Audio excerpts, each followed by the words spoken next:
The 51st Discourse. He, may God be pleased with him, said, "The man of piety receives his reward twice by way of his portion. First on account of his renouncing the world so that he does not take to it on account of his desire nor in compliance with the urges of his own self, but it is just to fulfill the commandment of God that he has anything to do with it.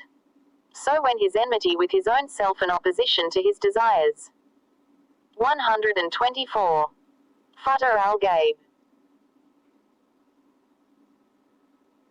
Are established, and he is counted among the verifiers of truth and friends of God, and he is admitted in the company of the Abdul and Aaron, knowers of truth. It is then that he is commanded to take to the world and establish contact with it, because now there is a portion for him in it which cannot be discarded and which has not been created for any other person, and after the recording of which the pen of destiny has become dried, and about which the knowledge of God has gone beforehand.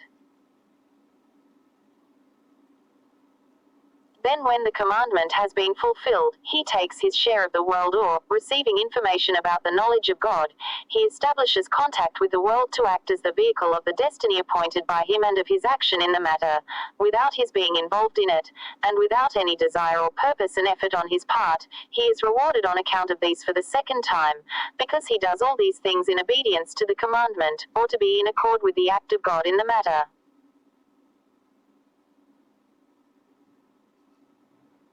Then if it be said, how did you make the statement about reward in connection with one who is or has been in a very high spiritual position, and who, according to your own description, has been admitted in the category of the Abdul and Aaron, and who has been among those accepted by God, having vanished from people and their own selves, and from desires and purpose and enjoyments and wishes and expectations of rewards on account of their deeds, people who see in all their acts of obedience and worship nothing but acts of God and his mercy and his blessing and his backing and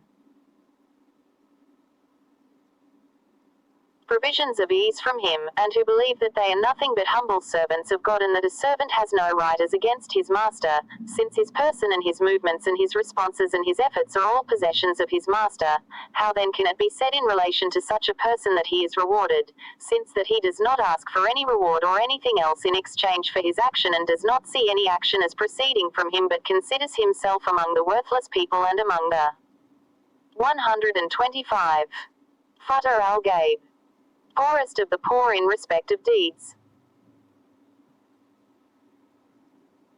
If this is said, the reply would be, you have spoken the truth, except that God bestows his grace on him and nourishes him with fond care and with his blessings, and brings him up with his kindness and tenders care and mercy and favor, when he has restrained his hand from the affairs of his own self, and from asking for its enjoyments which are reserved for the afterlife, and from deriving benefit out of it, and from warding off any harm arising out of it, so much so that he becomes like a suckling babe which has no movement in the affairs of his self, and who is nurtured with fond care with the grace of God and sustenance provided by him at the hands of his parents, who are his guardians and sureties.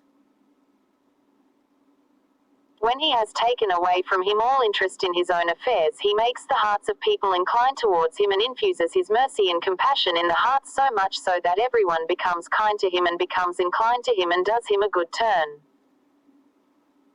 And in this way everything besides God becomes such as does not move but with his commandment, and, in response to his act and the grace of God, attends him in this world and in the hereafter, nurturing him in both and keeping away from him all suffering. So it is that the Holy Prophet says, peace and blessings of Allah be upon him. Surely my friend is Allah, who revealed the book, and he befriends the righteous. 7. 196. The 52nd Discourse. He, may God be pleased with him, said, certainly God tries a party from the believers who are his friends and who hold friendly relations with him and spiritual knowledge in their possession, in order that they may be turned through the trial towards prayer to him, and he loves to receive prayers from them. Then when they pray, he loves to accept their prayer, so that he may give generosity and munificence their rightful shares, because these two ask God, the mighty and glorious, at the time of the prayer of the believer. 4. 126. Futuh al Ghaib. Acceptance, and sometimes the acceptance is granted, but not the immediate fulfillment of prayer, on account of the deferment of decree, and not on account of non-acceptance or deprivation. So the servant of God should show good manners at the time of the befalling of a calamity and investigate his own sins of neglecting commandments, or being guilty of doing forbidden things, both open and secret, or finding fault with the decree of providence, for more often than not he becomes involved in such a trial as a punishment for such sins. So if the calamity is removed, well and good, or else he should continue to pray and show humility and make apology and also persist in his petition to God, for it is possible that the trial is meant to make him persist in his prayer and petition, and he should not blame God for thus delaying the fulfillment of prayer in the manner we have already discussed. The 53rd Discourse. He, may God be pleased with him, said, ask from God pleasure with his decree, or the ability to be merged in the action of the Lord, because in this lies great comfort and unique high heaven in this world, and it is also a big gate of God and a means to the love of God for the believing slave. So whomever God loves, he does not chastise him in this world nor in the hereafter. In these two virtues lie contact with God, union with him, and an intimate connection with him.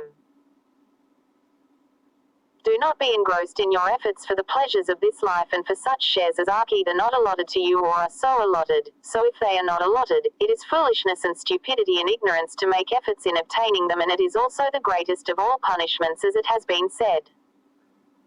Among the greatest of punishment is to strive for what is not allotted by providence. If it is allotted, it is nothing but greed and divided loyalty in the matter of servitude and love and truth to be engrossed in its pursuit, because engrossment in anything which is not God, the mighty, the glorious, is polytheism. One who strives for 127. Futuh al Ghaib. Worldly pleasures is not sincere in his love for and friendship with God, so whoever adopts with God anything other than him, is a liar. Similarly, one who looks forward to any return for his action is insincere. Sincere is he who serves God just to give rabubiyah, that is, the attribute of God that controls and nourishes the universe, its due. Such a person serves him on account of his mastership and deservingness, inasmuch as God, the mighty, the glorious, is his owner, and it is incumbent on him to perform virtuous deeds and be obedient to him, since that he wholly belongs to him together with his movements and restful states and all his various efforts and struggles. The servant and all that he possesses belong to his master. How can it be otherwise? For, as we have already stated elsewhere, all acts of servitude are a blessing of God and his favor on his servant, because it is he who gives him the power for their performance and has given him power over them. So, to be busy with the expression of gratitude to him is better and preferable to asking for returns and rewards from him on account of such actions. Then how can you get engrossed in striving for the pleasure of the world when you have seen how a large number of people, whenever pleasures of worldly life multiply in their possession, and the enjoyments and the worldly comforts that are allotted to them come in incessantly and without any break, how their resentment towards their Lord and their disgust and ingratitude in respect of the blessings increase, and their grief and anxiety and neediness for things not allotted to them and consequently not in their possession multiply. Their own share of worldly things which is with them appears paltry and small and loathsome, and the worldly things which belong to others appear great and beautiful to their hearts and eyes, and they begin to make efforts to obtain them in spite of the fact that they are not allotted to their share. In this way their life passes away. And 128. Futuh al Ghaib. Their powers become exhausted, and they become old, and their wealth disappears, and their bodies become tired, and their foreheads sweat, and the records of their life become darkened by excess of their sins and by their commission of big offenses in pursuing things which are allotted to others, and by their negligence to the commandments of their Lord. So they do not succeed in getting these things and make an exit from this worldly life as poor men, neither being one way nor the other, losers in this life and in the hereafter, not thanking their Lord for what he has allotted to them of their share, and therefore not seeking his assistance on account of them in acts of obedience to him. They do not obtain what they strive for from the share of others, but only waste their worldly life as well as the one in the hereafter, so they are the worst of people and most ignorant and vilest in intelligence and insight. Had they become pleased with the decree of providence and remained contented with his gift and been obedient to him in the best manner, their own share of this worldly life would have come to them without any effort and anxiety. Then they would, have been admitted in the neighborhood of God, the Exalted, and would have received from him all that they desired and wished for. May God make you and us among those who have become pleased with his decree, and who have made this their prayer, as also that they may merge in his will and acquire safety of their spiritual health and strength to do what he likes and is pleased with. The 54th Discourse. He, may God be pleased with him, said, whoever desires the life hereafter, it is incumbent on him to be indifferent towards the world, and whoever desires God, it is incumbent on him that he should be indifferent towards the life hereafter. Thus he should discard his worldly life for the sake of his Lord. So as long as any desire from among the desires of this world continues to exist in his heart, and any relish from 129. Futuh al Ghaib.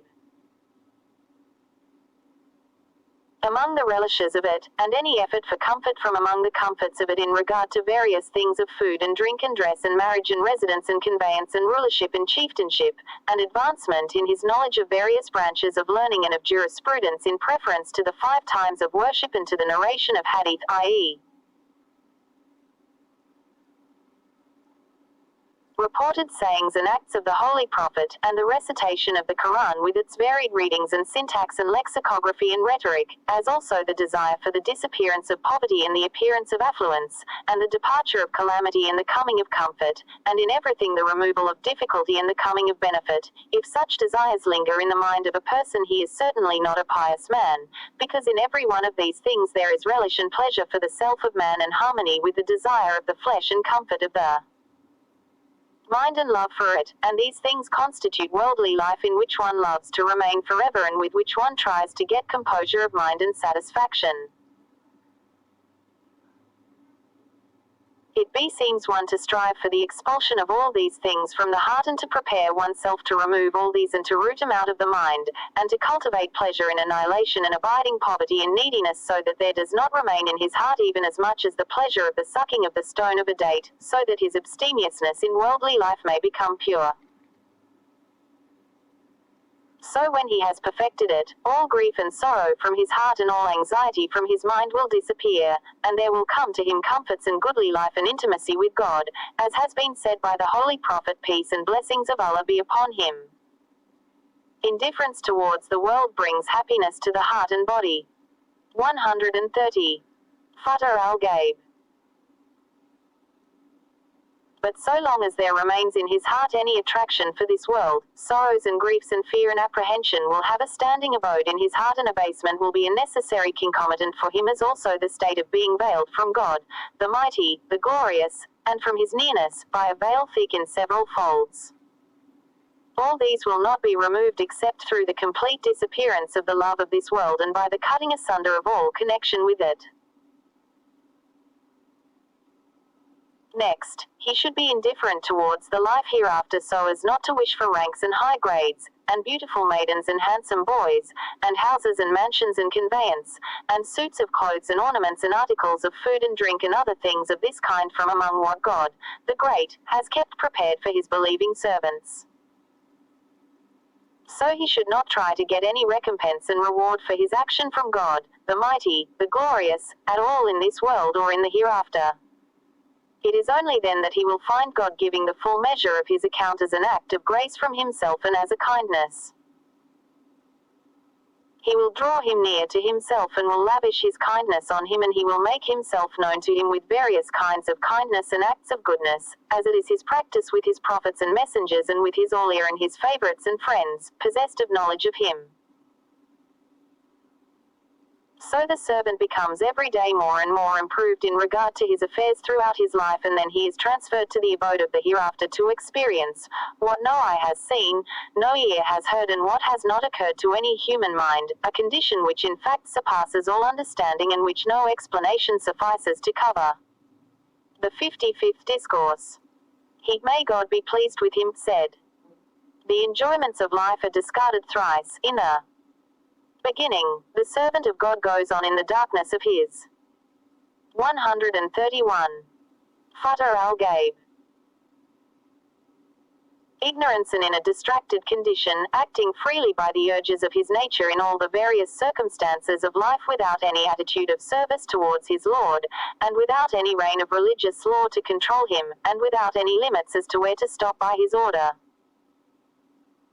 While he is in this state, God looks to him with the eye of mercy, so he sends towards him an admonisher from among the people, one who is a righteous servant of his, and a counterpart of his admonishers is also found in his own self. So both these admonishers become victorious over his self and nature, and admonition produces an effect on his mind. Then the defect of what is in him, such as his riding the conveyance of his own nature and his opposition to truth, becomes manifest, so he inclines towards the law of God in all his activities. Thus the servant of God becomes a Muslim, standing by the law of God, vanishing from his own nature, and giving up the unlawful things of the world as also those that are of doubtful nature and from the help of people. So he takes to true permissible things and things made lawful by law in all questions of food and drink, and dress and marriage, and residence and all other affairs, and all this is unavoidable in protecting the foundations of physical health and in deriving strength for obedience to God, so that one may receive in full the share allotted to him and beyond which one cannot go, and there is no getting away from this worldly life without having access to it and obtaining it. So he travels on the conveyance of permissible and lawful things in conditions of his life so much so that this conveyance takes him to the height of wilayat, and gives him an entry into the company of the verifiers of truth and chosen people possessed of firm resolution who are desirous of the reality which is God. So he eats with his order, then he the pilgrim hears a voice from God within himself, saying, discard your own self and come. Discard enjoyments and the creation if you want the Creator and put off both your shoes of this world. 132. Futuh al Ghaib. And of the hereafter and be empty of all existences and of things which will be created in future and of all desires. Be devoid of all and vanish from everything. Be happy with the unity of God and the discarding of polytheism and with the sincerity of purpose. Then enter the vast expanse of divine nearness with your head bent low out of reverence and do not look right towards the life hereafter nor left towards the worldly life nor yet towards the people nor yet still towards enjoyments. After he attains this stage and his arrival there becomes an established fact, he receives the robe of honor from God and is covered with lights of honor and various kinds of favor. Then it is said to him, dress yourself with blessings and favors and do not be ill-mannered so as to reject and discard desires because the rejection of the gifts of the king amounts to putting pressure on him and slighting his august power. Then he becomes wrapped up in his favor and aliment without his playing any part in the matter. Before this, he used to be covered in his desires and urges of the self. So it will be said to him, cover yourself with the blessings and favors of God. For him, therefore, are four states in attaining the enjoyments and aliments. The first state is that of the urges of nature. And this is unlawful.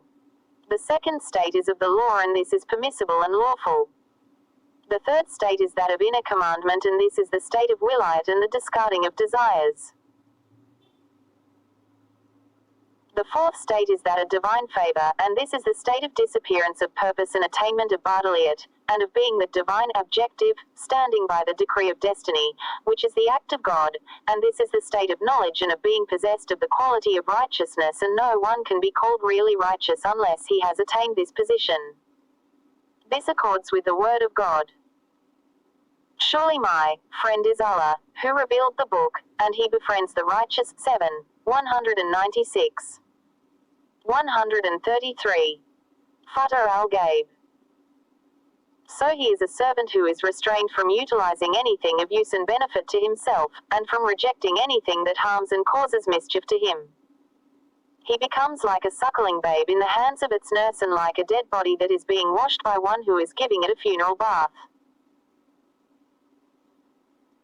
So the hand of providence undertakes his upbringing without his having any choice in the matter and without any effort on his part, his disappearing from all these things, and not having any state nor any position nor yet any purpose but standing by the decree of destiny, who sometimes puts him in restraint, and at others makes him feel at ease, and sometimes makes him rich and at other makes him poor. He makes no choice nor does he entertain any desire for the passing of any state and change in it. On the contrary, he shows abiding pleasure and eternal concord. This is the last point of spiritual state which is obtained by the Abdul and Awliya. The 56th Discourse. He, may God be pleased with him, said,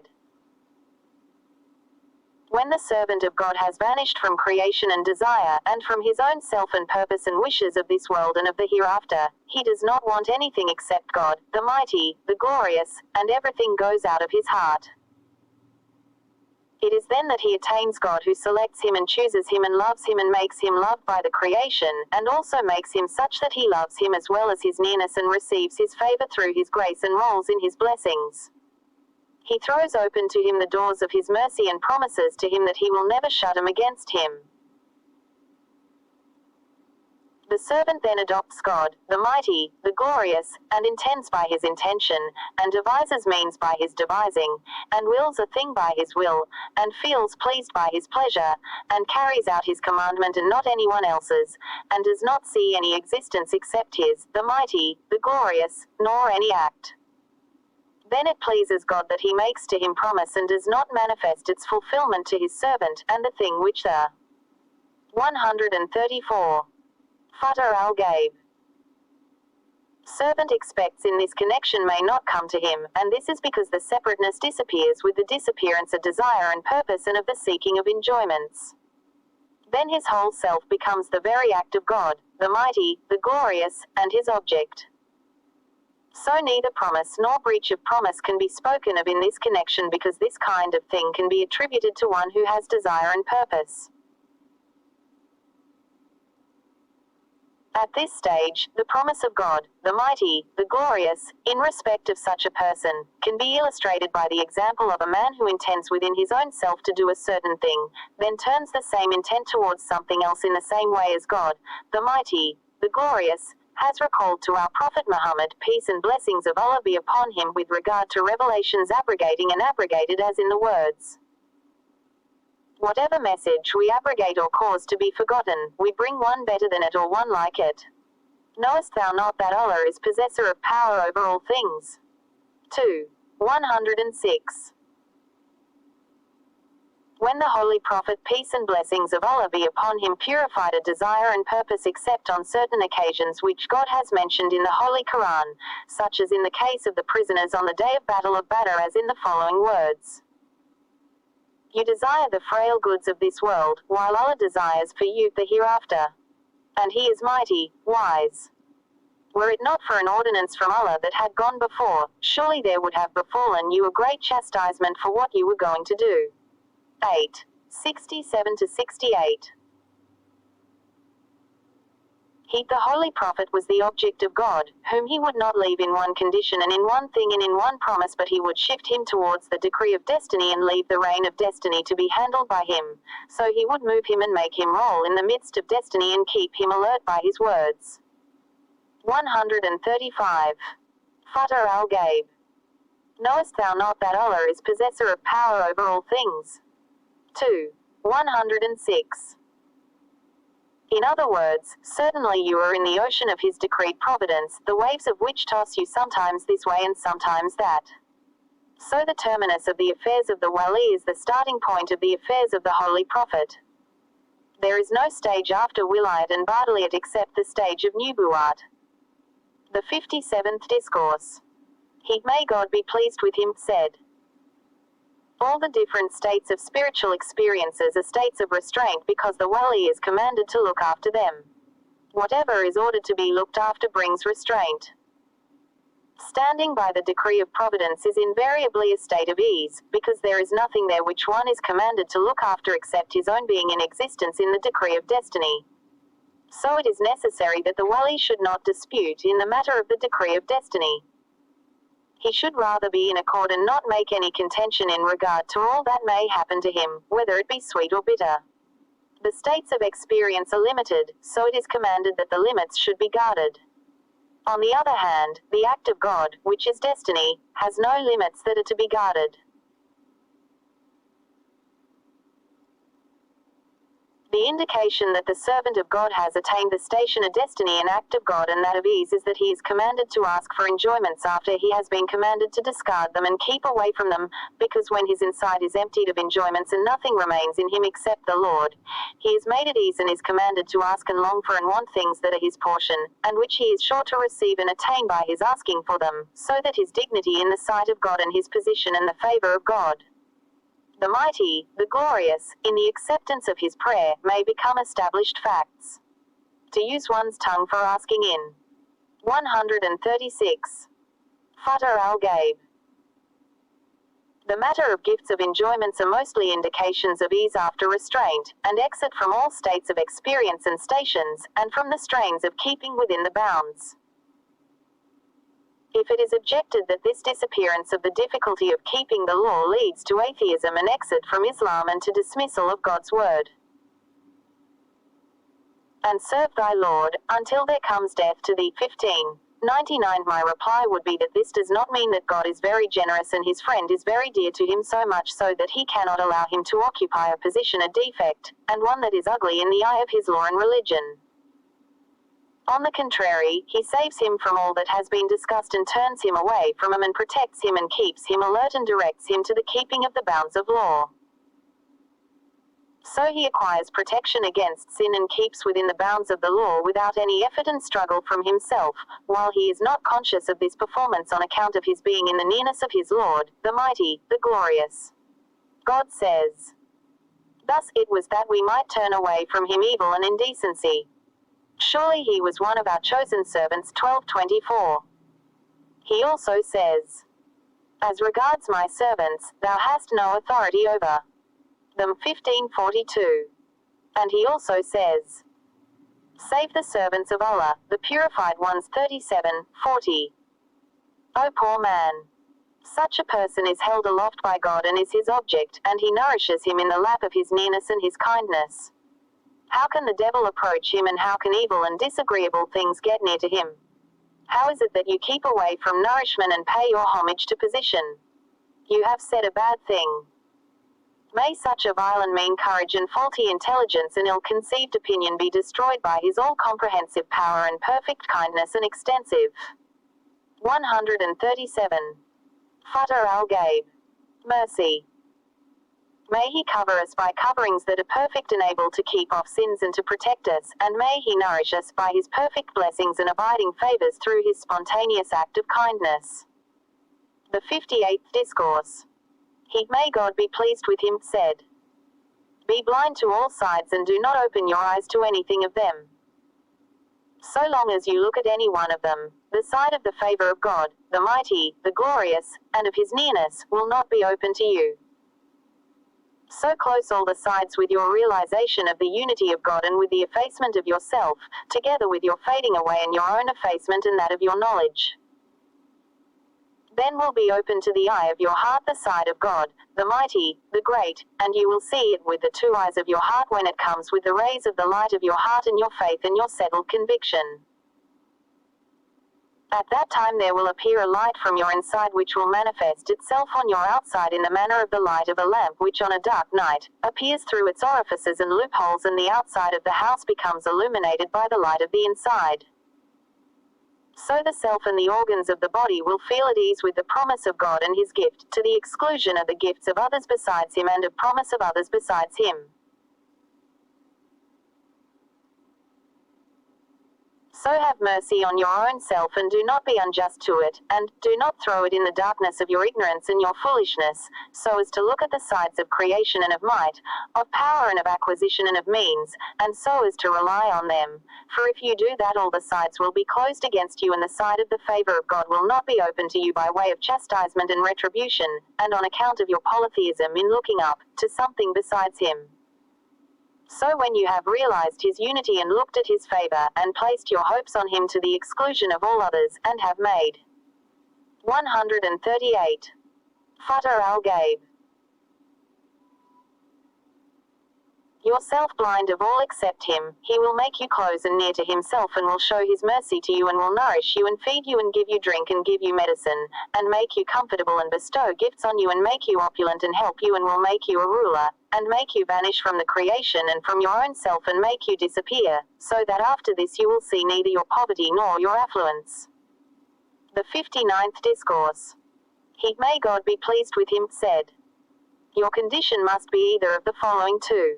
It will either be a state of calamity or of blessing. If it is a state of calamity, you should ask therein for patience, even with effort, and this is an inferior state, and ask for patience proper, which is a higher state than the other.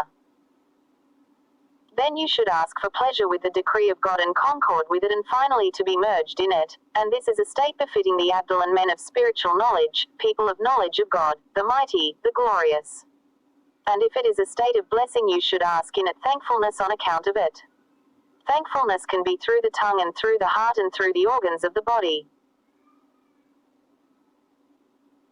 The thankfulness of the tongue consists of acknowledging that the blessing is from God and of avoiding ascribing it to the people, or to your own self, or to your might, or to your power, or to your movement, or to your effort, or to anything or anybody else besides you, through whose hands it had to pass, because you yourself and they are only the means and instruments for it. The real allotter and executor and creator of it and the actor in the affair and one who is the prime mover of it is God, the mighty, the glorious. The allotter is God and the executor is God and their creator is God. So he is more deserving of thanks than others. For example, one does not look towards the slave who carries a present but towards the master. 139. Futuh al Ghaib. The sender of the gift. God says in respect of one who lacks in this correct attitude. They know the outward of this world's life, but of the hereafter they are heedless. 37. So whoever looks to the outside and the cause, and his knowledge does not go beyond these, is ignorant and defective in his intelligence. The term, intelligent, applies to a person on account of his insight into the ultimate end of things. Thankfulness of the heart consists in believing with the firmest standing conviction that all that is with you of the blessings, benefits and enjoyments, external as well as internal, in your movements and reposes, are from God, the mighty, the glorious, and from no one else. Your thankfulness by tongue will express what is in your heart, as he has said. And whatever good you have, it is from Allah. 1653. And he granted to you his favors completely outwardly and inwardly. 31:20. Again he says, and if you count Allah's favors, you will not be able to. Number 1434. So with all these statements, there can be no bestower of favors for a Muslim but God. The thankfulness of the organs of the body consists in exercising and using them in obeying his commandments to the exclusion of all others in the creation. You should not respond to anyone among the creation for anything in which there is any opposition to God, and creation in this connection includes your own self and your desires and purposes and your wishes and everything else. Make obedience to God, the primary thing under which every other thing should come, and make it the guiding factor, and make whatever is besides this of secondary and subordinate consideration. If you act differently, you will be deviating from the right course and will prove yourself an unjust person for his believing servants. And 140. Futuh al Ghaib. Will be following the way which is not the way of righteous people. God, the mighty, the glorious, says, and whoever judges not by what Allah has revealed, those are the wrongdoers. 545. And elsewhere it is written, those are the transgressors. 547. In that case, your destination will be the fire, of which the fuel are people and stones. When you cannot bear fever for 1 hour in this world and cannot bear very small splinters of fire in it, how will you bear for eternity the hell in the company of its inmates? So run away, make haste, seek refuge in God, seek refuge in God. Guard both the above-mentioned states together with their conditions, because you cannot be free from either of them for the whole of your life, either the state of calamity or the state of happiness. Give each state its right to your patience and thankfulness accordingly as I have described to you. Do not complain in the state of calamity to anyone from among the people, and by no means express your annoyance to anyone, and do not blame your Lord in your mind, and do not doubt his wisdom and his choice are the best thing for you in your worldly life and in your life hereafter. Neither should you go in your zeal to anyone among the people for the purpose of finding an escape, because that will be your associating something with him. No one shares anything in God's possession, and no one is able to harm or to give benefit or to remove difficulties or to procure anything or to cause illness and bring about calamity and restore to health and confer anything good except him. So do not be engrossed in the creation, either outwardly or inwardly, for they will never avail you anything against God, but stick to patience and pleasure with God and harmony with him, and absorption in his action. 141. Futuh al Ghaib. If you are deprived of all these blessings, it becomes incumbent on you to call to him for help and show humility, and to acknowledge your sins and to complain to him of the evil of yourself and against your keeping away from truth, and to profess to him his unity together with his blessings, and proclaim your dissociation from polytheism and harmony till the writing of destiny attains its fullness, and the calamity disappears and grief is removed, and then comes the favor of God and ease and relief and happiness. As it came in the case of Job, the prophet of God, in the same way as the darkness of night goes away and the whiteness of day comes and the coldness of winter disappears and the breeze of spring comes with its sweet smell. Because for everything there is an opposite and a contrary, and an end and a goal. So patience is its key, and its beginning in its end, and its guarantee of welfare. This is as it has been related in the traditions of the Holy Prophet, that is, patience is to the faith as the head is to the body. And in another narration, patience is the whole of faith. Sometimes thankfulness comes through the enjoyment of God's favors, and this is a portion of it in return for the state of your self-effacement and a vanishing away of your desires and of your zeal for the preservation and guarding of the bounds of law, and this is the farthest point of advancement. Take lesson from what I have mentioned to you. You will be guided if God, the Exalted, so wills. The 60th Discourse. He, may God be pleased with him, said, the beginning of spiritual life, spiritual journey, is to get out of the natural urges into the path of the law and then into the way of destiny, and still onward to be back to the natural urges but in keeping with preservation of the law. You should get out of your urges of nature in the matter of food and drink, and dress and marital relations and place of residence, and tendencies and habits, into the injunctions and prohibitions of the 142. Futuh al Ghaib. Law. You are to follow the book of God and the practice of his prophet, peace and blessings of Allah be upon him, as God says. And whatever the messenger gives you, accept it, and whatever he forbids you, abstain therefrom. 59:7. He also says, say, if you love Allah, follow me, Allah will love you. 3:30. You will be made to vanish from your desires and yourself and your disobedience both outwardly and inwardly, then there will remain nothing in your inside except the unity of God, and nothing in your outside except obedience and servitude to God in what he has enjoined and forbidden. This will remain in your manner and way and be a kind of garment for you in your movements and restful conditions, during your nights and your days and in your journey, and when you are in good health, and when you are suffering from bad health and in all your conditions. Then you will be carried to the valley of destiny and you will be controlled by destiny. Then you will vanish from your efforts and your struggle and from your power and your strength, and portions will be brought to you, the writing of which has rendered the pen dry and the knowledge of which has gone beforehand. Then you will be a partaker in these portions and will be given protection and safety in their midst, and the boundaries of the law will be preserved in them, and harmony with the act of God will be obtained therein, and the regulation of law will not be broken therein, so as to make the unlawful thing permissible and to minimize the gravity of the commandment. God says, surely we have revealed the reminder and we will most surely be its guardian. 15:9. And he also says, 143. Futuh al Ghaib. Thus it was that we might turn away from him evil and indecency. Surely he was one of our chosen servants. 12:24. The protection and guardianship of God will be accompanying you till you meet your Lord by his mercy. It is your portion fixed for you, and it was withheld from you during your journey through wilderness and deserts of desires and urges of nature, because it would be a heavy burden. So you were unburdened of it, lest it should be heavy on you and you become weakened and diverted from your purpose and your objective, and this up to the time of your reaching the threshold of annihilation, and this is the attainment of nearness to God and of knowledge of Him, and of being particularly favored with secrets and different kinds of knowledge, and entrance into the sea of lights in such a way that the darkness of nature does not endanger the lights. So the nature remains in man to the point of the separation of the soul from the body, in order that the portions may be fully received, because had the nature disappeared from man, he would have been in the category of the angels, and the system would have been distorted and the wisdom of God be frustrated.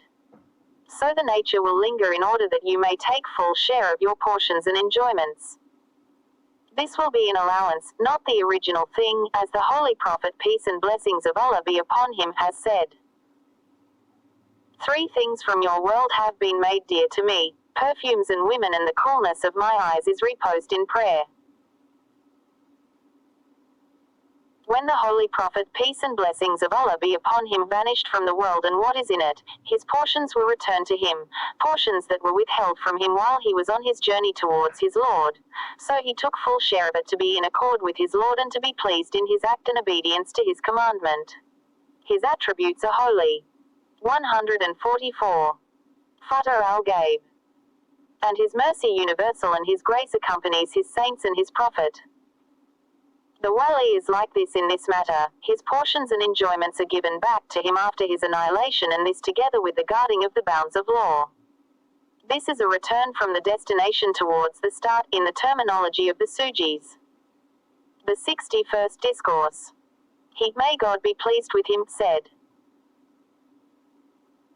every believer is charged with hesitation and scrutiny at the time of the arrival of portions, in receiving and accepting them until the commandment of law declares them permissible and the divine knowledge sanctions them as the portion, as the Holy Prophet, peace and blessings of Allah be upon him, has said. Verily the believer scrutinizes and the hypocrite pounces upon anything that comes to him. The Holy Prophet, peace and blessings of Allah be upon him, also said, a believer is hesitant. And he, peace and blessings of Allah be upon him, still further said, discard whatever causes doubt in your mind and accept what does not cause such a doubt.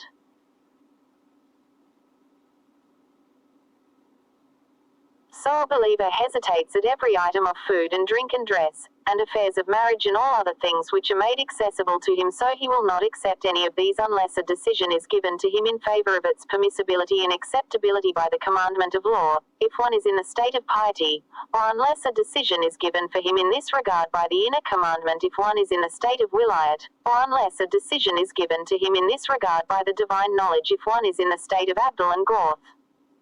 As also by the act of God, which is the very destiny, and this last state is the state of annihilation. 145. Futuh al Ghaib. Then comes another state in which one receives whatever comes to one and is made accessible to one, provided it is not taken exception to by the commandment of law or the inner commandment or the divine knowledge, but if these object to any of these things one refrains from receiving it and discards it.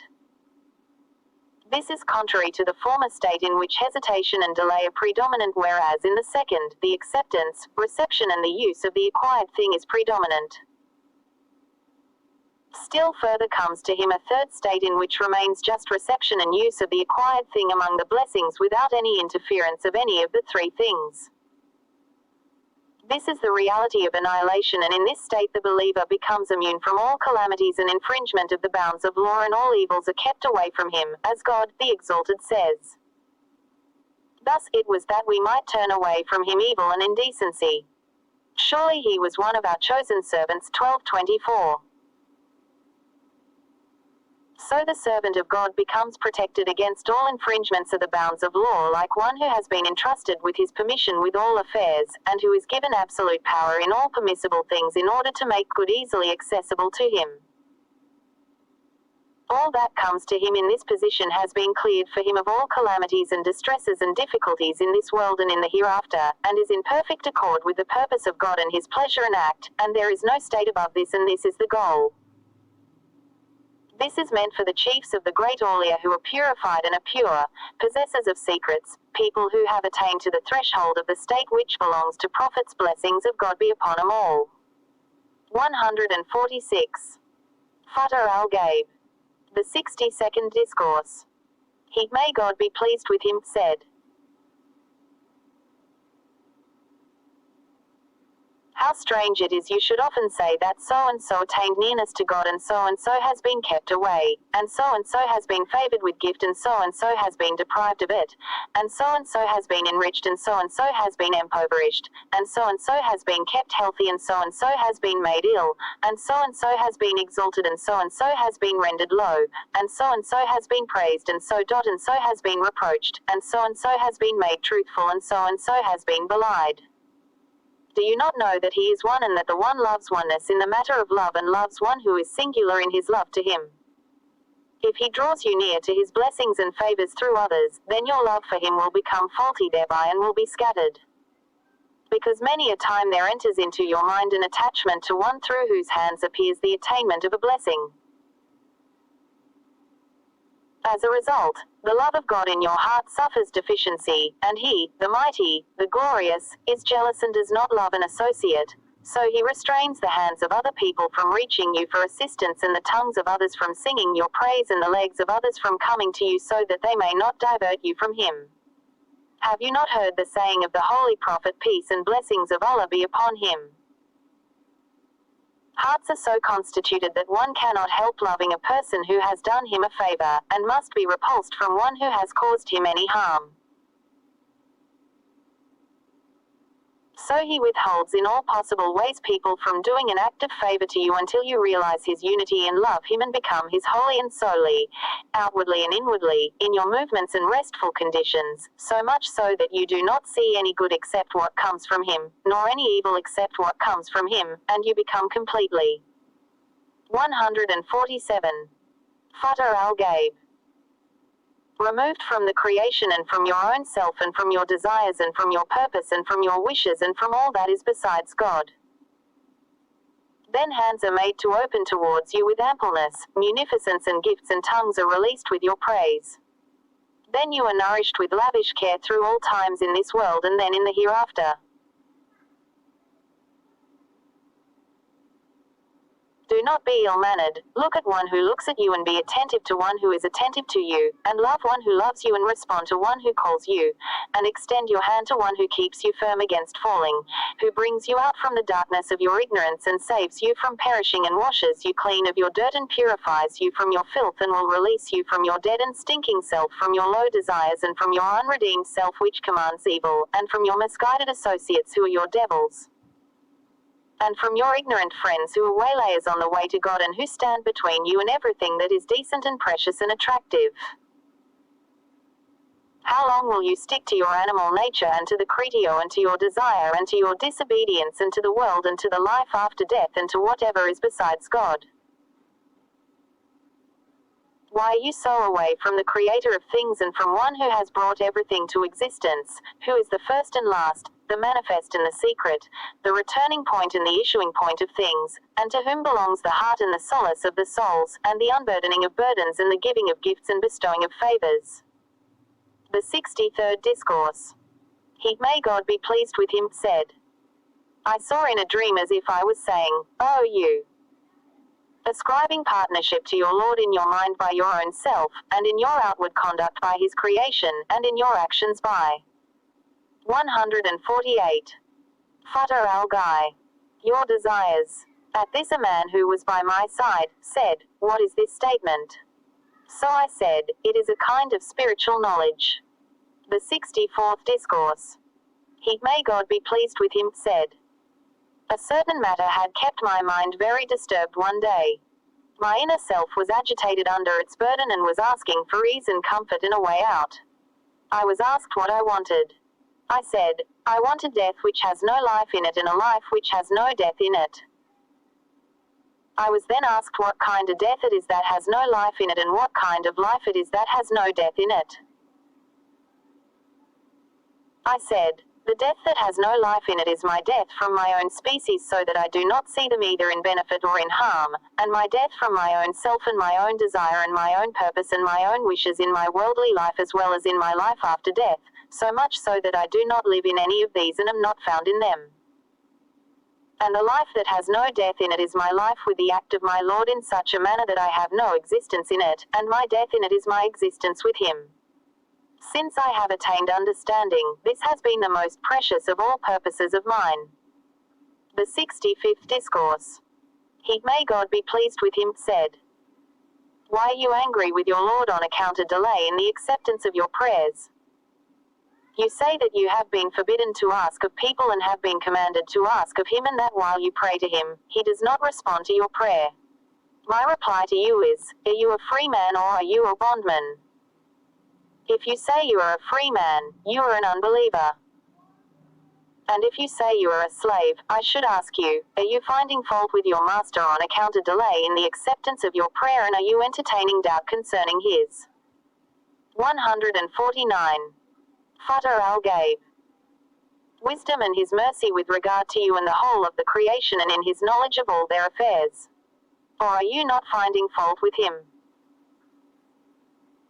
If you do not blame him and acknowledge his wisdom and purpose and sense a practical necessity in your case in delaying the acceptance of prayer, it is incumbent on you to be thankful to him because he has adopted the best procedure for you and a thing which is a blessing and which prevents harm. And if you are blaming him in this matter, you are an unbeliever on account of your finding fault with him, because thereby you are ascribing to him injustice, whereas he is not in the least unjust to his servants.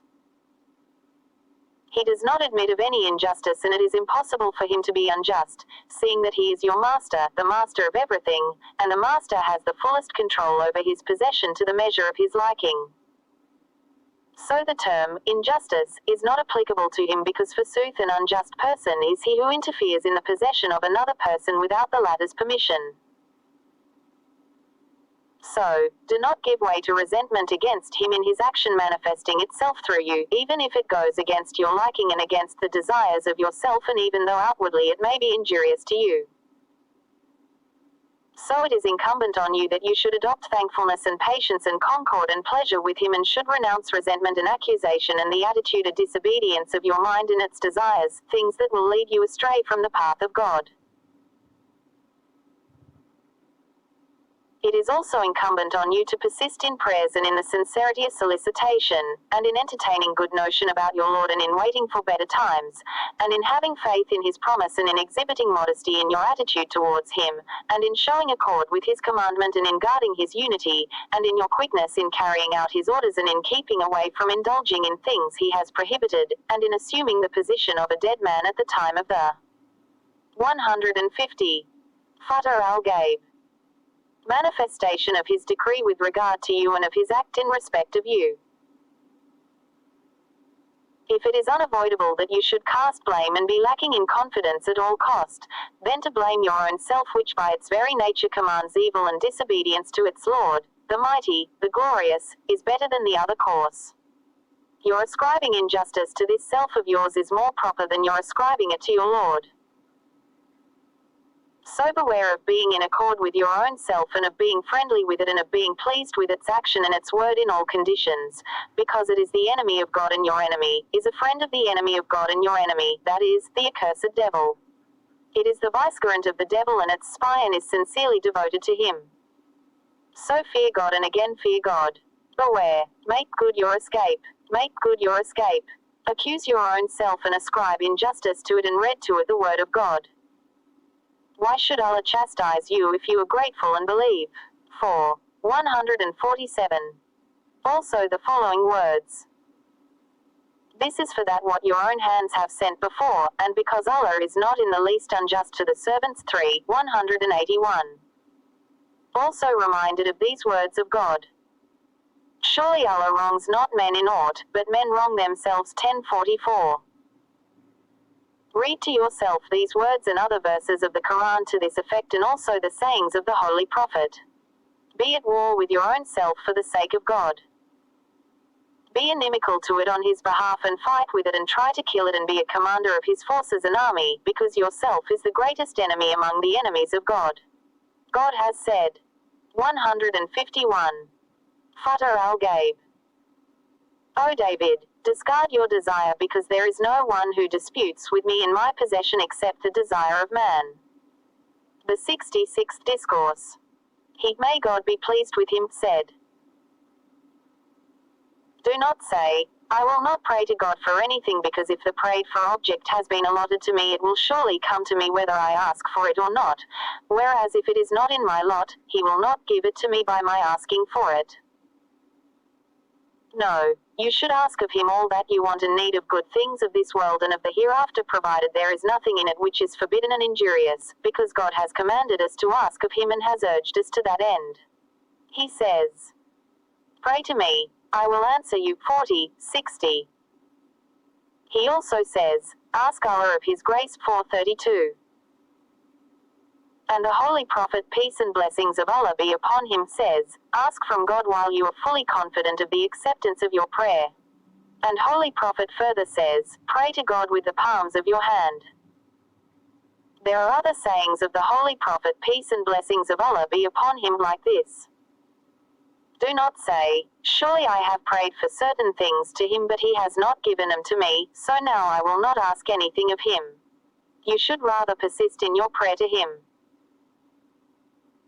If it is a thing which is allotted to you, he will send it to you after you have asked for it, and this will increase you in faith and certainty and in realizing his unity, and will help you in keeping away from asking of people, and help you in turning to him in all your conditions and instill confidence in you that all your needs are fulfilled by him. If it is not in your lot, he will give you self-sufficiency with regard to it and will give you pleasure with himself, the mighty, the glorious, in spite of your poverty. If you are in the midst of poverty and illness, he will make you pleased with such. 152. Futuh al Ghaib. Troubles.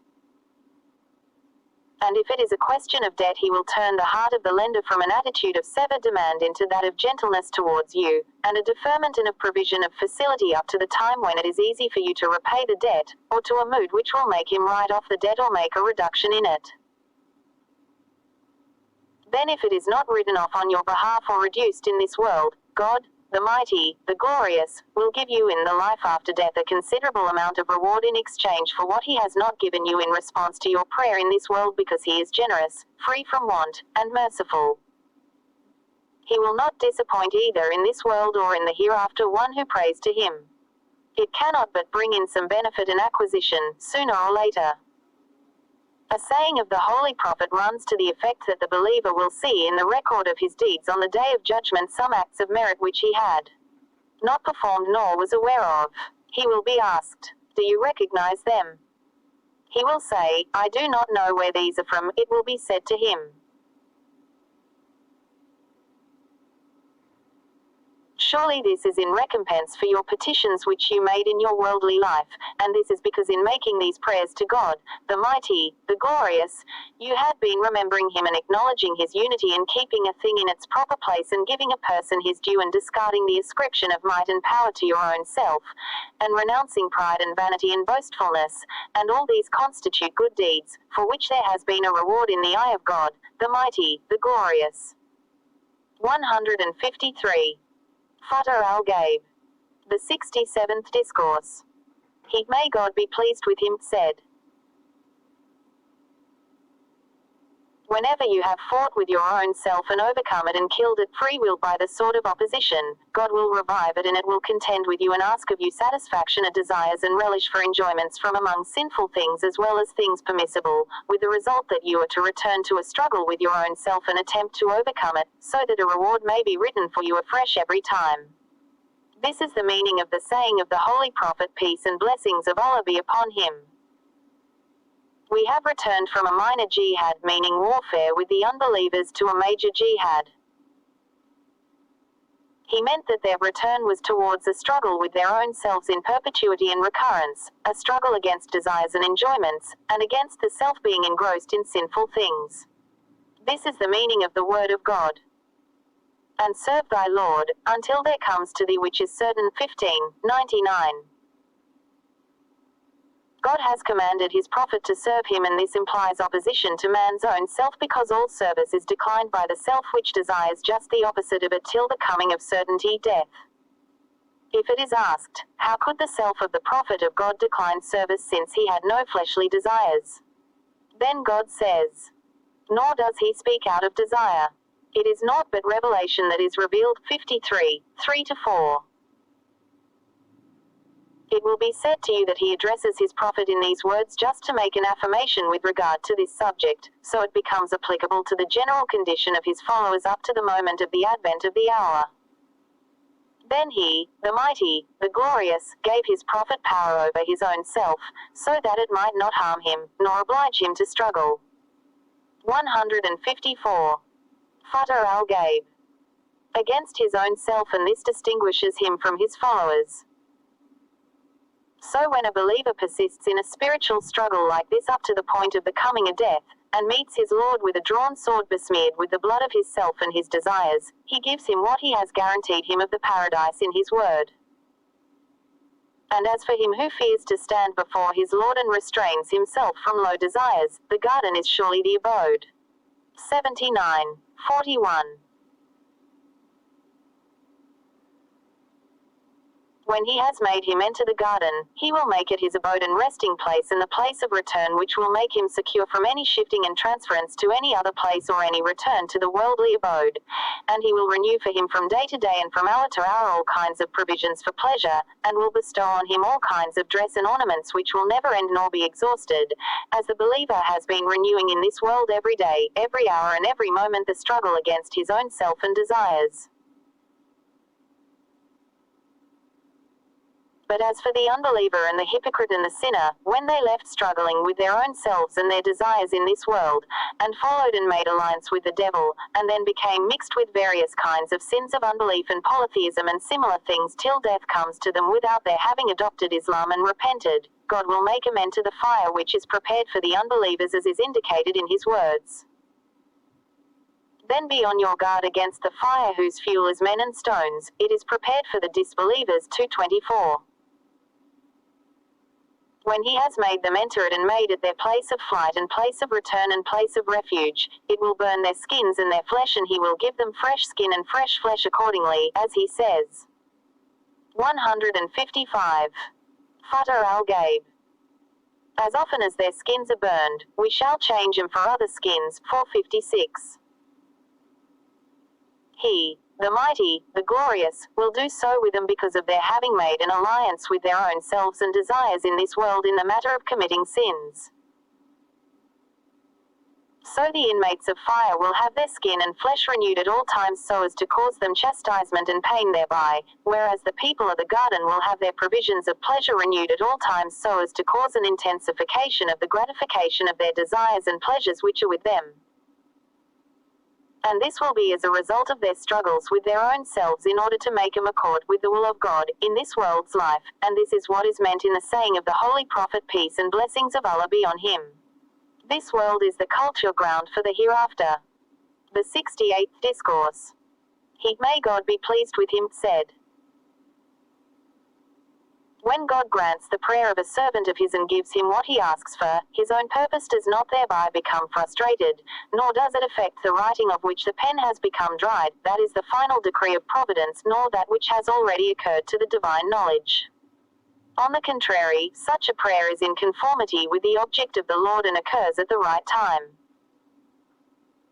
So the acceptance of the prayer and the fulfillment of the need take place in due time and in accordance with a set plan which the destiny has arranged beforehand in the beginning of time, and which have been waiting to see fulfillment at the appointed hour. This is what the people of knowledge have said in explaining the divine word. Every moment he is in a state of glory. 55:29. This means that God drives the elements of destiny towards their appointed times. Thus God does not give any person anything in this world by mere prayer proceeding from 156. Futuh al Ghaib. Him, and similarly he does not turn away anything from him through mere prayer, and it is said that the saying of the Holy Prophet to this effect means that the decree of fate is not averted except by that prayer with regard to which it is decreed that it will so avert such a decree. In the same manner, no one will enter paradise in the life hereafter through his good deeds alone but by the mercy of God. However, the servants of God will be given ranks in the paradise according to their deeds.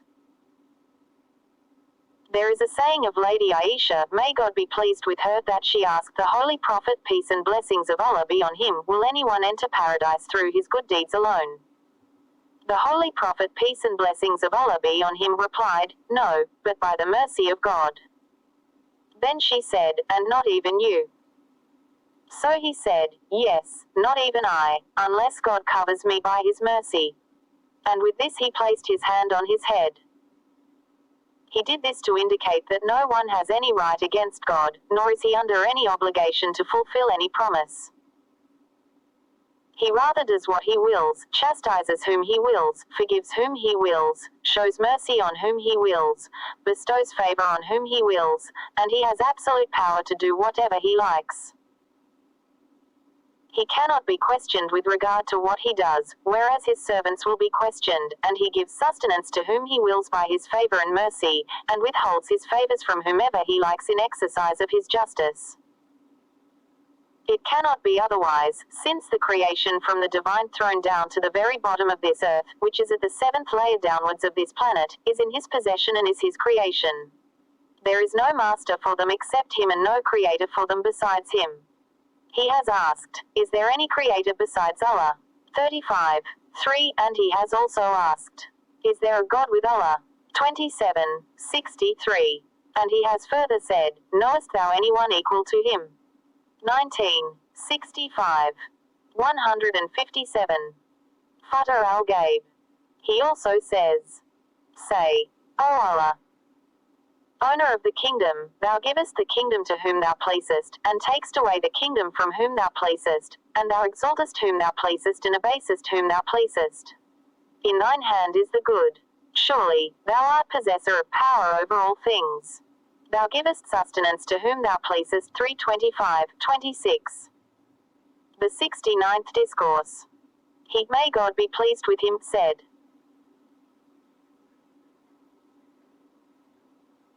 do not ask of God, the mighty, the glorious, anything other than the forgiveness of past sins and protection from sins in the present and the future, and the power of goodly obedience, and to perform commandments and to abstain from prohibited things, and to be pleased with the bitterness of the decree of providence and to be patient in the face of the severities of calamities, and to be thankful for the abundance of comforts and gifts, and lastly, to die a goodly death and be united with the prophets and siddiqs and shahids and virtuous men who are a goodly band of companions. Do not ask of him things like the removal of poverty and calamity and the advent of affluence and ease, but ask instead leisure with what he has allotted and provided, and ask of him perpetual protection in what he has placed you in the midst of and landed you in and involved you in, up to the time that he transfers you from that state to another and to one that is the opposite of it, because you do not know in which lies good, poverty or affluence, in calamity or in ease. He has kept the knowledge of things hidden from you, and he is alone in his knowledge of the good and the evil of things. There is a tradition handed down by Hazrat Umar bin al-Khattab in which he is reported to have said, 158. Futuh al Ghaib. It matters little to me in what condition I see the morning of the day, whether it brings to me what I dislike, or it brings what I love, because I do not know in which of them lies good. He said so on account of his perfect pleasure with the management of God and his satisfaction with his choice and decree. God says, fighting is enjoined on you, though it is disliked by you, and it may be that you dislike a thing while it is good for you, and it may that you love a thing while it is evil for you too. 2:16. God knows what is good and what is bad, and you do not know it. And continue in this till your desire vanishes and your self is broken, humbled and overpowered and brought into subjection, then your purpose vanishes as also your wishes, and all existence go out from your heart and nothing remains in it save God. Then is your heart filled with the love of God, and your motive for attaining him becomes sincere. After this, your purpose is returned to you by his command together with your desire to have some enjoyments of this world and of the hereafter, and then you will ask these things of God and seek them in obedience to his command and as a course of harmony with him. If he makes a gift to you, you will be thankful for it and will appropriate the same, and if he withholds from you anything, you will not be annoyed on that account and will experience no change in your mind and will not find fault with him on that score, because you have not been seeking it from your desire and your purpose, since your heart is free from these things, and you have not entertained any wish for these things but only followed the commandment of God through your petition to him. Peace be on you. 159. Futuh al Ghaib. The 70th Discourse. He, may God be pleased with him, said, how can it be a good thing for you to be conceited in the matter of your deeds and to be conscious of the achievements of yourself in this regard and to seek returns for them, while saying that all these are from the power given by God and through his help and strength, purpose and favors? And if it is case of discarding sin, this again is through the immunity and protection provided by him and help given by him. How can you be without thankfulness on that account, and why can't you not acknowledge all these blessings which he has made available to you? Whence is this spirit of disobedience and ignorance that you should feel proud of an act of courage which is not yours, and of an act of generosity and liberality of monetary help which belongs to others? When you cannot kill your enemy without the help of some valiant person who strikes your enemy and helps you to complete the act of killing, and without this other man you would have been laid prostrate, and instead of your enemy you would have been killed, nor could you have spent some of your money unless there were some truthful, generous and trustworthy men to stand security on your behalf for an equal amount of money, whose assurance and promises inciting your contemptuousness and standing security on your behalf. You would not have given in charity even a grain from your wealth. If all this is so, how can you be proud just on account of your own deed? The best course for you is to give thanks and praise to the Helper, and to praise him continuously, and to ascribe your achievement to him in all conditions of your life, unless it is a case of evil and sin and blame. When it comes to these last mentioned things, you should ascribe them to your own self. You should ascribe to your own self injustice and bad manners and blame it for these, for it deserves these things more than anyone else, since it is the seat of all evil and commands everything bad and useless. If he, the mighty, the glorious, is the creator of 160. Futuh al Ghaib. Your deeds and your efforts, you are the maker of efforts and he is the creator of them. This is what some of the learned in divine knowledge mean when they say, the act will come and you cannot escape from it. There is also a saying of the Holy Prophet to this effect. Perform good deeds and draw near to God, and direct yourself aright, since to everyone is made easy whatever he is created for. The 71st Discourse. He, may God be pleased with him, said, you must be either one or the other of two things. You are either a seeker, or the object sought for. If you are a seeker or a disciple, you must be burdened and be a carrier of burden, carrying everything difficult and heavy.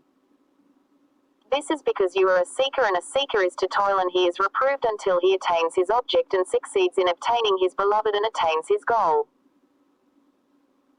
It does not beseem you that you should flee from troubles which befall you in the matter of your life and wealth, and the members of your family and children, until you are relieved of your burden and the load is taken away from you and your sufferings are removed from you, as also your humiliation. You will be kept secure from all kinds of vices and dirt and filth and humiliation and abasement and illness and sufferings and neediness to people. You will be made to enter the category of people who are loved by God and nourished by him lavishly and are his objects.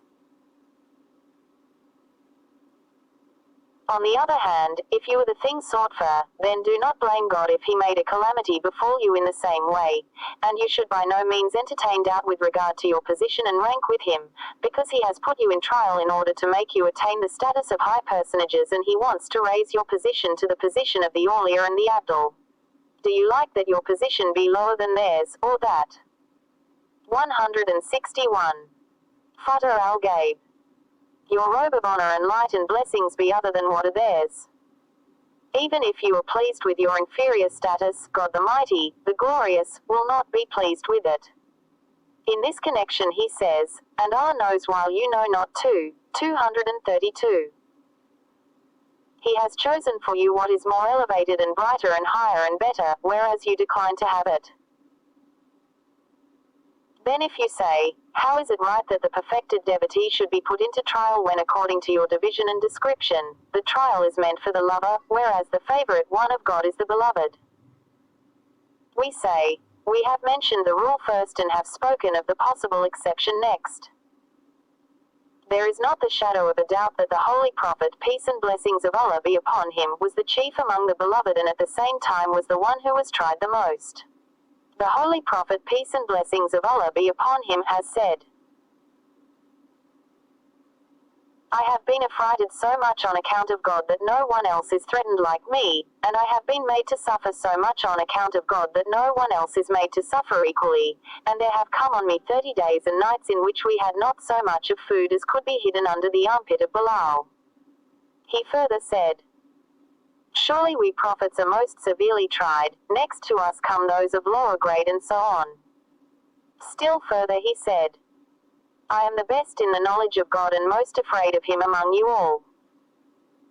Now, how can the beloved be tried and affrighted since he is the favorite and the perfect devotee? This is so only because the object is to make the favorites attain, as we have. 162. Futuh al Ghaib. Already pointed out, the higher stations of heaven, and because the grades of heavenly life are not raised except through good deeds in the worldly life. The life of the world is a cultivation ground of the life hereafter, and the good deeds of the prophets and awliya, after the performance of commandments and prohibitions, consist in patience and pleasure and reconcilement in the midst of trial. It is then that the trial is removed from them and they are made to experience the blessings of God and his favor and lavish care till they meet the Lord in the eternity. The 72nd Discourse. He, may God be pleased with him, said, those who go to the markets from among the people of religion, in observation of the institutions of religion, or in performance of such commandments of God as those concerning the congregational prayers on Friday, or other religious congregations, or to fulfill other needs with which they may be confronted, are of several kinds.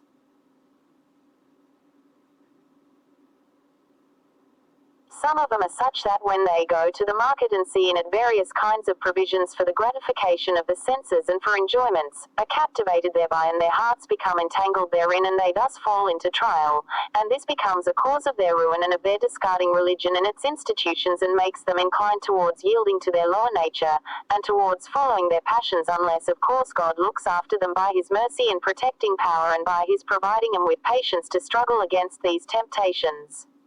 It is by this means that they can remain safe. Then there are others among them who, when they see these things and are on the point of being ruined, return to their reasoning sense of religion and exercise self-control with an effort and drink the bitterness of discarding them. They are like valiant warriors in the cause of religion who are helped by God to assume control over their own selves and natures and desires. 163. Futuh al Ghaib. And passions. God awards them an abundance of reward in the life after death. In this connection we have it in some of the traditions handed down by the Holy Prophet, peace and blessings of Allah be on him. 70 acts of virtue are recorded to the credit of a believer on his discarding the urge of passion while he is overpowered by it or when he overpowers it. In another saying of his, we read similarly, some of them there are who obtain these enjoyments and appropriate them and acquire them by the favor and blessing of God in the shape of affluence and of worldly wealth and give thanks to God, the mighty, the glorious, on account of them. There are still others who neither see, nor are aware of these enjoyments, they are blind to everything except God, the mighty, the glorious, so they do not see anything besides him, and they do not hear anything besides him. They are too engaged to consider anything except the beloved and their urge for him, and so they are far away from what keeps the world occupied. When you see such persons entering the marketplace, and you ask them what they see in the market, they will say, we do not see anything. Yes, they do see things, but they see them with their physical eyes and not with the eye of desires. The sight is of the appearance and not of the reality. It is an outward sight, not an inward one. So outwardly he sees what is in the market while in his heart he sees the Lord, sometimes his glory and at others his grace. There are still others who, when they enter the marketplace, find that their hearts are filled on account of God, the mighty, the glorious, with mercy for the people in it. This pity for the people of the market keeps them too occupied to look at things which belong to these people and which are before them. 164. Futuh al Ghaib. Such people remain engaged, right from the entrance up to the time of their exit, in prayer and in seeking the protection of God and intercession for its people, in an attitude of affection and mercy. Their hearts burn to seek their benefit and to prevent their loss, and their tongues remain engaged in the praise of God on account of all that He has given them from His blessings and favors. Such people are called the spiritual guards of the cities and the servants of God. If you like, you can call them men possessed of knowledge and Abdul and men of piety and knowers of the unseen, the seen, His beloved, and His finished object, and His vicegerents on earth appointed over His servants, His ambassadors and executors of good, sweet of expression, guides, rightly guided people and spiritual instructors. A person of this class is, so to speak, a philosopher's stone and the egg of a magpie. The pleasure of God and His blessings be on such a person, and on everyone who has set his face towards God and who attains the summit of spiritual elevation. The 73rd Discourse. He, may God be pleased with him, said. Sometimes God informs His Wallace about the faults and falsehood of another person and his false claims about his actions and words and thoughts and intentions. So the Wali of God is made to feel jealous in respect of his Lord and his Prophet and his religion. The inner anger and then also the outer anger are intensified with the thought. How can comfort be claimed in face of the existence of disease, both internal and external, and how can the faith in the unity of God be claimed in face of polytheistic tendencies which amount to unbelief and which take a man away from nearness to God and lead him to adopt an attitude belonging to the enemy, the devil, the accursed, and to the hypocrites who are sure to be flung and hurled into the lowest of hell and are sure to remain there forever? The mention of the faults of such a person and his evil actions and his insolence together with his big claims and his presumption to possess the spiritual state of the Siddiqs and his attitude of 165. Futuh al Ghaib. Competition towards those who have annihilated themselves in the decree, and his thus assuming the role of the finished object of God, are made to come out from the tongue of the wall. This is done sometimes on account of the jealousy for the glory of God, the mighty, the glorious, and at others for the refutation of such a false man and as a sort of admonition for him, and still at others for the predominance of the act of God, the mighty, the glorious, and his purpose and his intensity of wrath over the false man who gives light to the truth of the Wali. So the Wali is accused of backbiting the person concerned, and it is asked, is the Wali permitted to backbite anyone while he is forbidden to do it? Can he speak of anyone, absent or present, concerning things which are not known to the rank and file of people? The fact is that such a denunciation on their part falls under the purview of the Word of God. Their sin is greater than their advantage too. 219. Apparently such criticism of the Wali is the denunciation of a disobedient man, but in truth, it is rousing the wrath of God and taking exception to his act. The condition of such an objector is bewilderment. It is his duty to remain silent under such circumstances and to offer submission and to try to find out its permissibility in the law and not to raise objection to the work of God and his Wali who makes these biting remarks on account of the false claims of the pretender. If he assumes this attitude, it may result in the uprooting of the evil in him and be regarded as his repentance and return from his ignorance and bewilderment. So it will be a sort of attack on behalf of the Wali and will thus benefit the self-conceited man who is on the verge of ruin, on account of his conceit and disobedience, and God guides whomever he likes to the right path. The 74th Discourse. He, may God be pleased with him, said. The first thing which a man of intelligence should see is the condition and composition of his own self, and then all the 166. Futuh al Ghaib. Creations and inventions. Then he should infer from them the existence of their creator and originator, because the creation indicates the creator, and strong power is an indication of the wise actor behind it, because all things are in existence through him. It is this which is reported from Ibn Abbas, may God be pleased with him and his father, in his comment on the word of God. And he has made subservient to you whatsoever is in the heavens and whatsoever is in the earth. 45:13. It is reported from the aforesaid in explanation of this verse that in everything there is an attribute from the attributes of God, and every name is a sign of one of his names. So surely you are between his names and his attributes and works, inwardly through his power and outwardly through his wisdom. He is manifest in his attributes and concealed in his person. His person is concealed in his attributes, and his attributes are concealed in his works. He has revealed his knowledge through his will, and he has expressed his will in movements. He has concealed his skill and his workmanship and expressed his workmanship through his will. So he is hidden in his invisibility, and he is manifest in his wisdom and power. There is nothing like a likeness of him, and he is the hearing and the seeing. Surely, many secrets of spiritual knowledge have been brought to surface by this statement, which cannot come to the knowledge of anyone unless he has a heart which has a lamp of spiritual knowledge in it. And this privilege of this great man is due to the fact that the sinless hands of the Holy Prophet were raised in earnest prayer for him, saying, O Allah, give him understanding of religion and teach him the interpretation. 167. Futuh al Ghaib. May Allah shower on us the same blessings which he showered on such people, and may he gather us in their company on the day of resurrection together with their sanctity. The 75th Discourse. He, may God be pleased with him, said,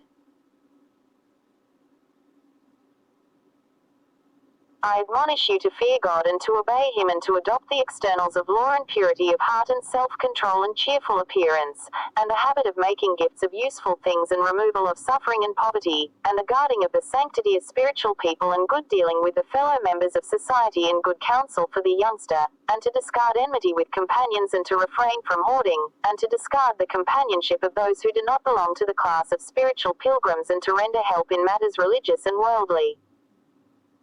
The reality of religious poverty is that you should not convey your needs to one who is like you, and the reality of affluence is that you should be above the need of creatures like yourself. Tasawwuf, spiritual culture, is obtained, not through discussion and talk, but through hunger and the giving up of things liked and approved of. Do not keep your knowledge in the forefront while approaching a dervish, rather keep gentleness as your principal characteristic, because a display of knowledge will make him uncomfortable, whereas gentleness will make him feel at home. Tasawwuf is based on 8 qualities: 1. Generosity like that of Prophet Abraham; 2. Cheerful submission like that of Prophet Isaac; 3. Patience like that of Prophet Jacob; 4. Prayer like that of Prophet Zechariah; 5. Poverty like that of Prophet John; 6. Wearing of woolen dress like that of Prophet Moses; 7. Traveling about like that of Prophet Jesus; and 8. Religious poverty like that of Prophet Muhammad, peace and blessings of Allah be upon him, and all the rest. 168. Futuh al Ghaib. The 76th Discourse. He, may God be pleased with him, said, I admonish you that you should associate with the rich with dignity and with the poor with humility. It is incumbent on you to adopt humility and sincerity, and this latter quality amounts to perpetual vision of the Creator. Do not blame God in respect of worldly means, and be humble before him in all conditions, and do not damage the right of your brother, relying on the fact that between you and him there is a friendship. You should keep company with the darvishas with humility and good manners and liberality, and kill your free will till you regain your life in spirituality. The people who are nearest to God, the mighty, the glorious, are those who are most large-hearted in their behavior. The best of deeds is to guard one's own self from being inclined to what is besides God, the great. You should keep on exhorting people to stick to truth and patience. And it is enough for you to keep company with the darvishas and to serve the awliya.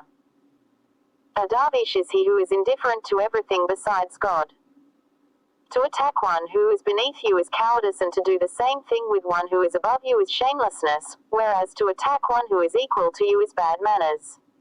To adopt the life of a darvish and of a Sufi needs an effort. Do not mix it up with anything which is in the nature of a joke. May Allah give us strength, and you too. O all. It devolves on you to keep on remembering Allah in all conditions because it brings together all the good things, and it is also your duty to adhere to the covenant of God because it wards off all injurious things. It is also a duty of yours to remain prepared to meet all the events decreed by God, because they are bound to happen. Know that you will be asked about your movements and your restful conditions, so keep yourself engaged in what is most suitable for a particular time and save your organs from useless occupations. Furthermore, it is your duty to obey God and His. 169. Rutun Adunato. Prophet and those who rule in the latter's place. Give them their due and do not ask of them what is due to them, and pray for them in all conditions. It is also necessary that you should think well of Muslims and bear good intentions in respect of them, and try to secure for them everything that is good, and you should not spend any night while entertaining anything evil for any of them in your heart, nor any grudge nor any enmity. It is also necessary that you should pray for him who has been unjust to you, and you should fear God, the Mighty, the Glorious. It is also your duty to eat only lawful things, and to inquire from people possessed of the knowledge of God concerning matters which you do not know. You should also cultivate modesty in respect of God, the Mighty, the Glorious, and keep company with what is besides God only to the extent of your requirements of the companionship of God. Give in charity from your wealth every morning, and in the night offer the funeral prayer for everyone who has died among the Muslims on that day. When you have finished your Maghrib, early evening prayer, invoke a prayer of istikhara, seeking good in one's affairs. You should repeat morning and evening 7 times, Allahumma rajina minan nar, meaning, O Allah, protect us from fire. And stick to the prayers, Uzabila is Samiyat Alan minash shaitan rajim, meaning, I seek the refuge in Allah, the hearing, the knowing, from Satan the accursed. Then proceed to the glorification of God with the concluding words of chapter, the banishment pash. He is Allah besides whom there is no God, the knower of the unseen and the seen, He is the beneficent, the merciful. He is Allah, besides whom there is no God, the King, the Holy, the Author of peace, the Granter of security, Guardian over all, the Mighty, the Supreme, the Possessor of every greatness. Glory be to Allah from that which they set up with Him. 170. Futuh al Ghaib. He is Allah, the Creator, the Maker, the Fashioner, His are the most excellent names. Whatever is in the heavens and the earth declares His glory, He is the Mighty, the Wise. 59, 22-24. God alone is the giver of strength and the helper, because there is no might and power except in God, the High, the Great. The 77th Discourse. He, may God be pleased with him, said, Be with God, the Mighty, the Glorious, as if no creation exists, and be with the creation as if there is no self in you. When you are with God the Mighty, the Glorious, without the creation you will get Him and vanish from every other thing, and when you are with the creation without yourself, you will do justice and help the path of virtue and remain safe from the hardships of life. Leave everything outside the door while you are entering in your solitude and enter alone. When you have done so, you will see your friend in your solitude with your inner eye and will experience what is besides the creation, and then yourself will vanish and in its place will come the command of God and His nearness. At this point your ignorance will be your knowledge, and your distance will be your nearness, and your silence will be your remembrance of God, and your bewilderment will prove friendship. Oh man, there will be nothing left at this stage except the Creator and the created. So if you have adopted the Creator, then say to the rest, Surely they are an enemy to me, but not so the Lord of the worlds. 26:77. He further said, Whoever has tasted it, has come to know it. He was asked, How can one in whom the bitterness of bitter predominates taste sweetness? 171. Futuh al Ghaib. In reply he said, he should with an effort keep away the sensual desires from himself. O man, when a believer does a good deed, his animal self changes into his heart, i.e., in response to the dictates of the heart. The self attains the consciousness of the heart, then this heart changes into a secret, then the secret undergoes another change and becomes annihilated, Then the annihilation passes through another transformation and becomes another existence. He further observed, friends have an access through every door. Oh man! The annihilation, self-effacement, is to deny all creations and transform your nature into the nature of the angels, then vanishing from the nature of the angels, and then getting back to the first way, and then your Lord will water you as much as He likes and cultivate you as much as He likes. If you want this stage, you should adopt Islam and then submission to the decree of God, then acquire the knowledge of God, then realize Him, and then exist in Him, and when you get such an existence you will wholly belong to Him. Piety is a work of an hour and abstemiousness are 2 hours and knowledge of God a work for all times. The 78th Discourse. He, may God be pleased with him, said, there should be 10 characteristics of those who are engaged in spiritual struggles and in self-inspection and are determined to attain the spiritual goal to which they must stick. When by the permission of God they have established themselves in these and have made themselves firm, they have attained to a high position. The first characteristic is that the servant should not swear by him whether truthfully or falsely, intentionally or by mistake, because when he consolidates in himself this practice of not swearing by Allah, and makes his tongue habituated to it, this practice will raise him to a position where he will be able. 177. Futuh al Ghaib. To give up swearing either intentionally or by mistake. When he becomes practiced in this, God will open for him a door of his lights. He will recognize the benefit of this in his heart and will find exaltation in his rank, and strength in his determination, and patience, and will find praise in the midst of his brethren, and dignity in the midst of his neighbors, so much so that whoever recognize him will pay him respect and whoever sees him will be afraid of him. The second characteristic is that he should avoid speaking of untruthful things seriously or jokingly, because if he practices this and makes it firm in his own self and makes his tongue habituated to it, God will open with it his heart and will clarify his knowledge with it in a manner that it will appear as if he doesn't know falsehood, and when he hears it from others he will regard it as a great blemish and will be ashamed of it in his own self, and if he prays to God to remove it there will be a reward for him. The third characteristic is that he should be careful that when he promises anything to anyone he should not break his promise, or he should not make any promise at all. For surely this will be a source of great strength for his affair and a very balanced course for him to follow, since breach of promise belongs to the category of falsehood. So if he does so, the door of munificence will be opened to him and the rank of modesty will be allotted to him and he will rise in the minds of men of truth and he will be raised in the sight of God. The fourth is that he should refrain from cursing anything in the creation, nor should he cause any harm to anything, not even to an atom or anything less than that, because this quality is among the virtues of the good, the truthful. Acting on this principle, a person gets a good end of life under the protection of God in this life together with what God has kept reserved for him in the form of his spiritual ranks, and he saves him from falling into destruction and protects him from the 173. Futuh al Ghaib. Harm of people and bestows on him mercy for the servants of God and nearness of himself.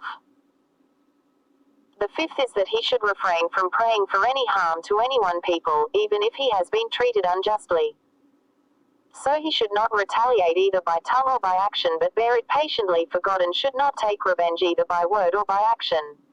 Surely this trait raises its possessor to high ranks.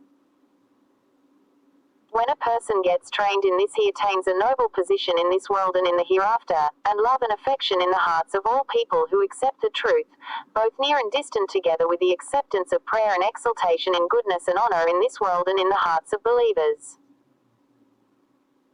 The sixth characteristic is that he should not affirm his evidence on polytheism and unbelief and hypocrisy of one of those who follow the same Qibla direction in prayer.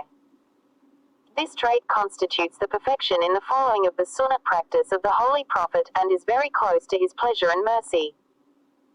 Thus it is an honorable and glorious door to God the Exalted, who grants it to his believing servant as a reward for his mercy to all people. The seventh characteristic is that he should refrain from looking at anything of a sinful nature both outwardly and inwardly, and should restrain his organs of the body from it, because this is an action that is the quickest in bringing reward to the heart and the organs in the immediate worldly life, together with what God has kept in store of the good things in the hereafter. We pray to God that he may do all of us the favor of granting the power to act on these traits and take away worldly desires from our hearts. The eighth characteristic is that he should avoid putting any burden on anyone, whether it be small or big. On the contrary, he should lift the burden from all people, whether he is asked or not. Surely this constitutes the pinnacle of honor for the servants of God and the cause of nobility for the men of 174. Futuh al Ghaib. Piety, and it also provides strength to a man to admonish people to do good or forbid them to do evil. This constitutes the whole honor and dignity of God's servants, and of pious men, and enables them to enjoin good and forbid evil. At this stage the whole creation appears to them on the same level.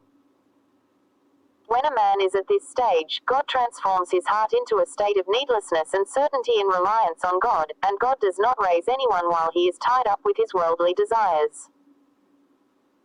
The whole of creation to such a man possesses equal rights, and it should be firmly believed that this is a door of honor for the believers and of dignity for the righteous, and it is a door very close to sincerity. The ninth characteristic is that he should be free from all expectations from men, nor should he feel tempted in his heart by what is with them. Surely it is a great honor and pure needlessness and great kingdom and glorious pride and clear certainty and clear and healthy reliance on God, and this is a door from among the doors of reliance on God, and one of abstemiousness, and one which enables one to attain fear of God, and imparts perfection to one's religious practices, and it further constitutes a sign of complete and exclusive attachment to God. The 10th characteristic is humility, because it is with this trait that the station of the servant is raised high, and his position made lofty, and his honor and eminence made perfect in the sight of God. Glory be to him, as also in the sight of people, and he is given power over what he desires from among the affairs of the world and of the hereafter. This is a trait which forms the whole root and branch and the perfection of obedience, and with its help the servant of God is made to attain the position of the righteous people who are pleased with God in ease as well as in difficulties, and it is the perfection of piety. Humility consists in that the servant of God does not see anyone from among the people but sees in him superiority over himself, and he says, "Perhaps this person is better than I am in." 175. Futuh al Ghaib. The sight of God and higher in position. If he is a small person, the servant of God says, "This man has not offended God and I have offended him, so undoubtedly he is better than I am."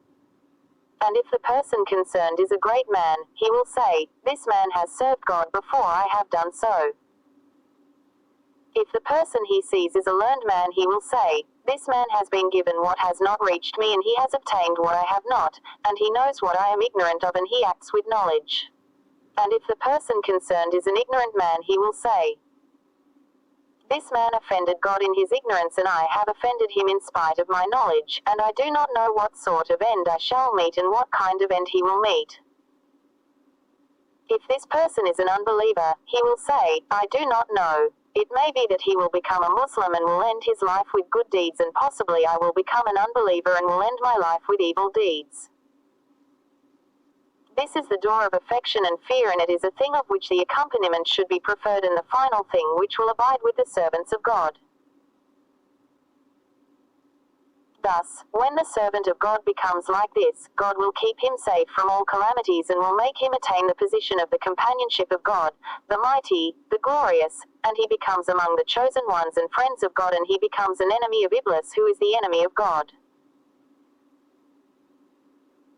This state constitutes the gate of mercy, with the attainment of which the door of pride becomes closed, and the rope of self-conceit is cut asunder, and the sense of superiority in his own self in matters religious and worldly and spiritual becomes discarded, and this is the very essence of servitude and the cause of abstemiousness, and is a sign of devotion to God, so there is nothing better than this. With the attainment of this state, his tongue should cease mentioning the people of the world and what is vain, and no work of his will attain completion without this step, and malice and conceit and trespassing of limits will be expelled from his heart in all his conditions, and his tongue i.e. 176. Futuh al Ghaib. Talk will be one and the same secretly as well as openly, and his purpose will be one in secret as well as in the open, and so will be his words, and the people will be one in his sight in regard to admonition. He will not admonish by mentioning anyone from among the people with an evil reference, or bring any of his actions as an illustration, nor will he like that anyone should be mentioned with a bad reference, because this weakness constitutes a calamity for the servants of God and hardship for the devotees, and will lead to the ruin of the ascetic, except such of them as are helped by God with his mercy to keep their tongue and heart secure. The 79th Discourse. He, may God be pleased with him, said, when the Saint was suffering from the illness of which he died, his son Sheikh Abdul said to him, give me a parting admonition on which I should act after you have left this world. He said to him, it is incumbent on you to fear God and not fear anyone except him, and not to hope from anyone except him, and entrust all your needs to him. Do not rely on anyone except him, and ask everything from him, and do not place confidence on anyone besides him. Stand by his unity, stand by his unity. All are agreed on this. He further said, when the heart becomes right with God, nothing is felt missing and nothing comes out of man. Still further he said, I am the core without the shell. And again he said, others have come to me, so make room for them and show courtesy to them. Here there is a great benefit, and do not make the place congested for these. He was also heard saying, upon you be peace, the mercy of God and his blessings. May he protect you and me, and turn with mercy to you and to me. I begin with the name of Allah unceasingly. 177. Futuh al Ghaib. He kept on saying this for one day and one night, and said, woe unto you. I do not fear anything, nor any angel, nor even the angel of death. O angel of death, it is not you but one who has befriended me and who has been bounteous to me. Then he gave out a loud cry, and this took place on the evening on which he died, and I am told by his sons, Abdul, Razak and Musa, that he had been raising his hands and stretching them out, and was heard saying, and on you be peace and the mercy of God and his blessings. Repent and join the line. Presently I will be coming to you. And he was saying, wait, when there came to him the last moment and the pang of death. The 80th Discourse. He, may God be pleased with him, said, between you and me in the creation, there is only he is also between the heaven and the earth. So do not judge me by any one of them, and do not judge any one of them by me. Then his son Abdul asked him about his pain and about his condition. He said, let not anyone ask me about anything. I am being turned over and over again in the knowledge of God. It is further reported that his son, Abdul asked him about his disease. On this he said, surely no one, neither any man nor any jinn, nor any angel knows or understands my disease. The knowledge of God is not diminished by the command of God. The command changes, but the knowledge does not change. The command may be abrogated, but not knowledge. God causes to pass away and establishes what he pleases, and with him is the basis of the book. And he cannot be questioned as to what he does, and they will the question 21-23. The attributes will move on as it is again narrated. 178. Futuh al Ghaib. His son Abdul Jabbar asked him, what part of your body is ailing? He said, all the parts of my body are ailing except my heart, which has no pain in it and is sound with God. Then death came to him as he was saying, I seek the help of God with the formula, there is no object of worship except God, glory be to him and be he exalted, the everlasting, who does not fear annihilation, glory be to him who has established his superiority through his power and overpowered his servants by means of death. There is no object of worship except God, and Muhammad is the messenger of Allah. I have been told by his son, Musa, that he was uttering the word Tarazaza and his tongue was unable to utter it correctly, so he went on repeating it till he uttered this word Tarazaza and prolonged the sound and stressed it so that he uttered it correctly at last. Then he said, Allah, Allah, Allah, then his honored soul left his body, the pleasure of God be on him. May he allow his blessings to benefit us and grant us and all the Muslims a good end without abasing us and putting us in trial, and may he thus enable us to join the men of piety. Amen. Amen. Amen. 179.